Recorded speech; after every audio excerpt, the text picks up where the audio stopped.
EVCR, Église victorieuse du Christ ressuscité. Suivez pour votre orientation, édification et croissance spirituelle la révérende prophétesse Élie Déborah Bettencourt. Avec EVCR, la grâce de Dieu ne vous manquera pas. Shalom, shalom. Soyons tous salués dans le précieux et glorieux nom de notre Seigneur Jésus. Je suis la prophétesse Déborah Élie Bettencourt de l'Église victorieuse du Christ ressuscité, en abrégé EVCR. Nous sommes situés dans la commune de Yopougon, précisément dans le quartier d'Agbayate, Kafou, Basile, Boli. Ce matin, je vais échanger sur un thème qui est beaucoup controversé, un thème qui ne fait pas l'unanimité au sein des communautés religieuses. Et le thème là, c'est le leadership chrétien féminin. Est-ce que une femme chrétienne peut être leader au sein de l'église actuelle? Et nous allons toujours prendre pour référence la parole de Dieu. Quand nous prenons le livre de Exode 15, verset 20, là nous voyons l'histoire de Marie, Marie la sœur de Moïse et de Aaron. Nous voyons que Marie va exercer auprès de ses frères, Moïse et Aaron, un certain leadership. C'est-à-dire qu'elle sera à diriger le peuple avec eux. Au-delà de l'exemple de Marie, dans le livre de Juges, chapitre 4, à partir du verset 4 au verset 5, il est écrit, je lis, « Dans ce temps-là, Déborah, prophétesse, femme de Lapidote, était juge en Israël. Elle siégeait sous le palmier de Déborah, entre Rama et Bethel, dans la montagne d'Éphraïm. Et les enfants d'Israël montaient vers elle pour être jugés. » Donc la Bible nous parle d'une femme qui était d'abord prophétesse, ministre de l'Éternel. Elle était ensuite juge. Et la Bible déclare que sa fonction consistait à juger le peuple, à trancher entre le peuple. Donc c'était une femme qui exerçait, je dirais, à son époque, un certain leadership politique et administratif. Et nous voyons que le rôle de prophétesse était aussi un certain leadership, mais un leadership spirituel.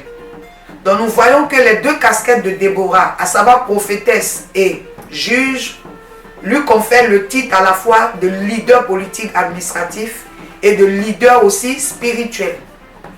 Au-delà de l'Ancien Testament, quand nous parcourons toujours la Bible, dans le livre de Romains 16, à partir du verset 1 à 5, nous avons l'histoire d'un couple, Prisca et son époux Aquilas. La Bible déclare que ces personnes seront saluées. Mais nous verrons en premier lieu que c'est Prisca qui sera saluée. Parce que Prisca sera quoi? La leader de l'église de leur maison. Mais cependant, Prisca était une femme. Elle avait un homme à côté d'elle. Mais cet homme plutôt était, je dirais quoi, un suppléant à ses côtés. Elle était la principale établie sur l'église. Mais il revient aujourd'hui de constater que beaucoup, je dirais, dénient le fait qu'une femme peut être leader d'église, leader de ministère. Quand une femme est leader d'église ou leader de ministère, ça choque. Ça blesse la morale. On trouve que cette femme-là est un démon. Elle est une Jézabel. Elle n'est pas de Dieu. Mais bien aimé, quand on se réfère toujours à Joël 2, 28, le Seigneur va dire dans Joël 2, 28, « Dans les derniers temps, je répandrai de mon esprit sur toute chair. Même sur mes servantes, je répandrai de mon esprit. » Et quand Dieu répand son esprit sur ses servantes, il va sans dire que c'est tout simplement pour servir. Donc servir ne tient pas compte du genre de la personne.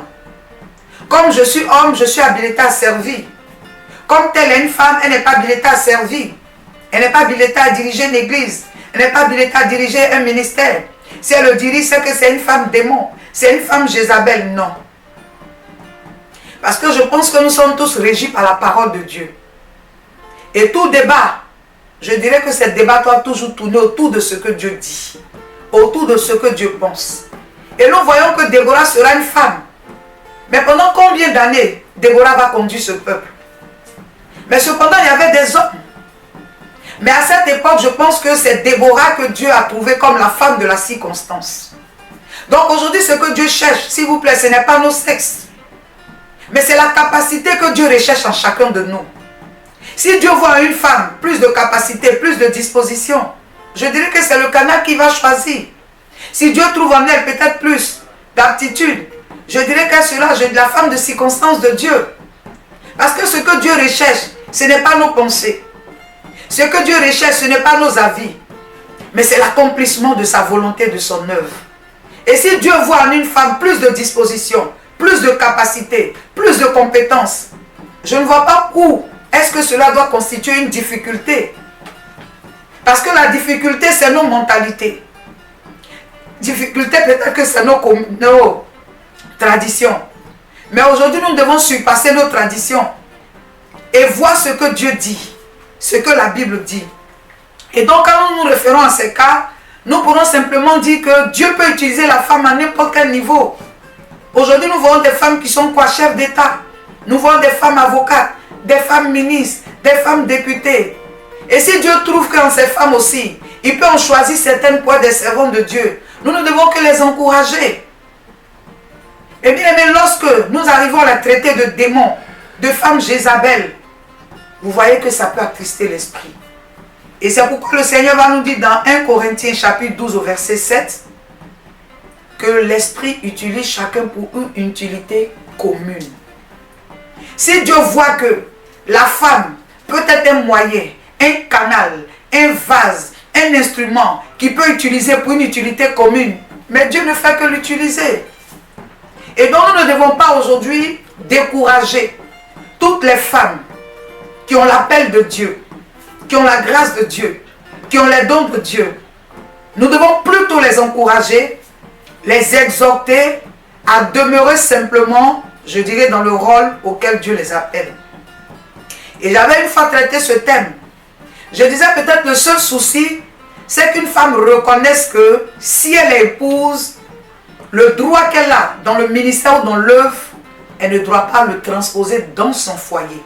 C'est là que je dirais que ça pourrait causer problème. Je peux être leader d'une église, je peux être leader d'un ministère, mais je ne suis pas leader de mon époux. Là, on doit être très clair. Et si nous restons dans notre peau des leaders d'église, des leaders de ministère et de femmes soumises au foyer, je ne vois pas pourquoi est-ce que Dieu ne sera pas en train d'utiliser des femmes. Mais c'est lorsque nous voulons transposer le leadership dans le foyer. Nous croyons peut-être que notre mari est notre fidèle. Nous devons peut-être lui donner des ordres. C'est à ce moment précis que nous serons en train de sortir du cadre de la pensée de Dieu. Mais pour le cadre selon lequel la femme peut être appelée, peut exercer, je dirais que c'est biblique. Et donc ce matin, s'il y a une femme qui peut-être, à cause de ses dires, est aujourd'hui refroidie dans son élan de servir le Seigneur, je voudrais t'exhorter à répondre la voie du service. S'il y a peut-être aussi des hommes qui, de par leur pensée, de par leur mentalité, de par leur conception de la religion, pensent que les femmes doivent être reléguées au plan seulement de quoi? D'épouses ou de femmes fidèles, que nos mentalités changent. Parce que le sexe importe peu pour Dieu. Ce qui importe pour Dieu, c'est la capacité, c'est l'aptitude. Et si Dieu voit une femme une aptitude, il peut la choisir pour son œuvre. Et donc soyons tous encore bénis, soyons tous encore exhortés et soyons fortifiés. Parce que le Seigneur dit quoi? La moisson est grande, mais il y a peu d'ouvriers. Priez le Père de la moisson afin qu'il envoie davantage des ouvriers. Et si bien aimé parmi ces ouvriers, Dieu trouve l'opportunité de choisir des femmes, nous ne devons que bénir son nom et s'en tenir à sa volonté. Que la paix et la grâce du Seigneur surabondent sur chacun de nous. Soyons tous encore bénis. Shalom, shalom. À très bientôt par la grâce de Dieu. EVCR, Église victorieuse du Christ ressuscité. Avec EVCR, la grâce de Dieu ne vous manquera pas.